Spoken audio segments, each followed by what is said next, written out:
Hello दोस्तों, क्या आप अपने घर पे खुद से वाटर प्रूफिंग करना चाहते हो और ख़ास तौर पर इस तरह का टेरेस की वाटर प्रूफिंग करना चाहते हो, पर कन्फ्यूज़ है कि किस तरह से होगा? तो मैं आपको बताऊँ, ये प्रोसेस आप करोगे ना तो ईज़िली कर पाओगे। टेरेस वाटर प्रूफिंग के लिए मेन पार्ट होता है कि टेरेस की आप प्रिपरेशन किस तरह से करते हो, क्योंकि जितनी अच्छी प्रिपरेशन होगा उतना अच्छा आपका वाटर प्रूफिंग होगा। प्रिपरेशन खत्म हो जाने के बाद आप जो भी मटेरियल लगाओ ना, वो काफ़ी अच्छे तरीके से सालों-साल चलता है। तो यहाँ पर देखिए, आज के इस वीडियो का मेन टॉपिक यही है कि टेरेस की वाटर प्रूफिंग के लिए सरफेस की प्रिपरेशन किस तरह से करें। तो मैं आपको पहले पॉइंट्स गिनवा लेता हूँ कि आपको कौन-कौन से पॉइंट्स मेन तौर पर कवर करने चाहिए प्रिपरेशन करने के लिए, और फिर आप उसके बाद कोई भी केमिकल लगा सकते हो। तो सबसे पहला पॉइंट है कि टेरेस की क्लीनिंग करना होता है, क्योंकि इस तरह की गंदी सरफेस के ऊपर आप कोई भी तरह का केमिकल नहीं लगा सकते। वो लगा भी लिया वो वेस्ट हो जाएगा आपका, क्योंकि इसके ऊपर लगाने का कोई मतलब ही नहीं है, क्योंकि 1 साल या फिर 2 साल जब बारिश होएगी ना तो ये पूरा आपका निकल जाएगा। तो इसलिए इस तरह की सरफेस हो तो अच्छे से क्लीन करना होता है। क्लीन करने के लिए आप वायर ब्रश का यूज़ कीजिए और अच्छे से कीजिए। उसके बाद सेकंड स्टेप होता है, टेरेस के ऊपर कोई ऊबड़-खाबड़ सरफेस है, जैसे कि कोई गड्ढा हो, तो उसके हमें फिल करना होता है प्लास्टर की मदद से, या फिर कोई ऐसा है कि टेरेस के ऊपर कोई और प्लास्टर का मटेरियल पड़ा हुआ है जो कि टेरेस के लेवल से ऊंचा हुआ है, तो उसे हमें छेड़ी हथौड़ी की मदद से तोड़ना होता है। तीसरा स्टेप होता है कि हमें चेक करना होता है कि टेरेस के ऊपर क्रैक्स या फिर गड्ढे हैं या नहीं।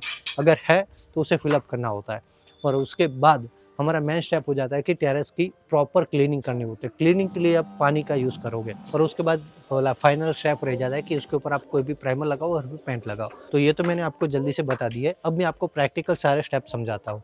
तो सबसे पहला हमारा स्टेप था कि टेरेस की क्लीनिंग करना। तो इस तरह की आप देखो गंदी सरफेस है, तो उसे क्लीन करना ज़रूरी है। क्यों ज़रूरी है, तो वो स्टार्टिंग में मैंने आपको बता दिया।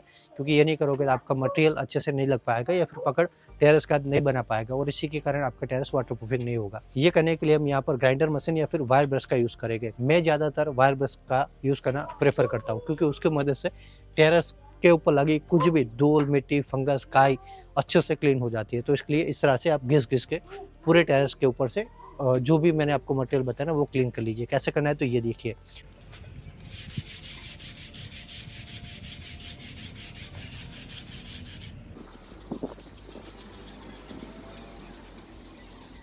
अब यहाँ पर हमने ये कर लिया है, उसके बाद जो मैंने बताया था कि एक्स्ट्रा पार्ट है, टेरेस के ऊपर कोई प्लास्टर का छूटा हुआ पार्ट है तो उसे निकालना होता है। तो ये देखिए, इसे भी हमें हथौड़े की मदद से जो भी है ना वो हटा लेना है। अब यहाँ पर चाहो तो नहीं हट रहा है तो तोड़ने के लिए छेनी हथौड़ी का यूज़ कीजिए, पर यहाँ पर सिंपल मैं हथौड़े का यूज़ कर रहा हूँ, और ये हमारा ऊपर लगा हुआ प्लास्टर निकल रहा है। ये निकल जाए उसके बाद इसे भी वायर ब्रश से टेरेस के लेवल में ला लीजिए। अगर गड्ढा है तो वहाँ पर आप प्लास्टर अ, और अलग से डालिए और फिर उसे फिल कीजिए, ताकि वो लेवल ना रहे, वहीं पे पानी भरा ना रहे। अब ये हो गया। अब हमारी बारी है कि टेरेस के ऊपर हमें चेक करना है कि क्रैक्स या फिर छोटे गड्ढे हैं कि नहीं। अगर आप वाटर प्रूफिंग करवाना चाहते हो तो मैं मानता हूँ कि 95% आपके यहाँ गड्ढे हो गए या फिर क्रैक्स होगी, इसीलिए आपको ये ज़रूरत पड़ी है।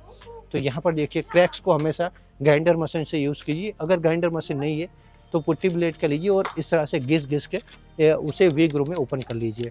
ये प्रॉपर तरीका होता है अच्छे से जो क्रैक्स है उसे ओपन करने का। देखिए, मैं आपको डिटेल में ये भी समझाता हूँ।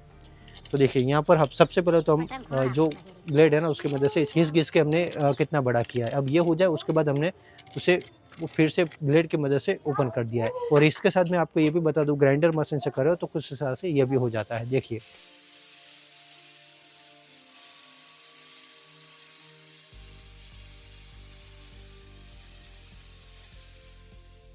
तो ये हो गया। अब बारी है कि इसके ऊपर हमें क्लीनिंग करने की। क्लीनिंग क्यों करनी है? तो अभी तक हमने डस्ट वायर ब्रश घिस के निकाली है, उसके बाद छेने हथौड़े से भी धूल मिट्टी निकली होगी, और ये क्रैक ओपन किया उससे भी निकली होगी। तो ये सबको प्रॉपर क्लीन करना होता है। अब इसके लिए ज़्यादातर लोग प्रेशर वॉशर मशीन का यूज़ करते हैं। अगर प्रेशर वॉशर मशीन आपके यहाँ नहीं है तो टेंशन मत लीजिए। अब पानी लीजिए और साथ में झाड़ू लीजिए और प्रॉपर 2-3 बार पूरी छत को क्लीन कर लीजिए। पर मेरे पास प्रेशर वॉशर मशीन है, तो आपको मैं वो तरीका दिखाता हूँ। देखो यहाँ पर कुछ इस तरह से।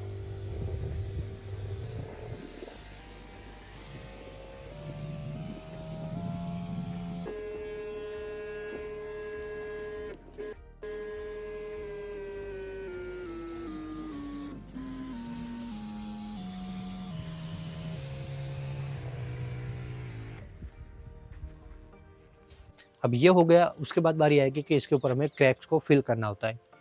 क्रैक फिल करने के लिए आप क्रैक सील पेस्ट यूज़ कर सकते हो अगर छोटे क्रैक्स है तो, यानी कि 3 mm 4 mm तक के क्रैक्स है तो आप क्रैक सील पेस्ट का यूज़ करें और जो भी क्रैक्स है उसे क्रैक सील पेस्ट की मदद से अप्लाई कर सकते हैं, मतलब फिल कर सकते हो कुछ इस तरह से। देखो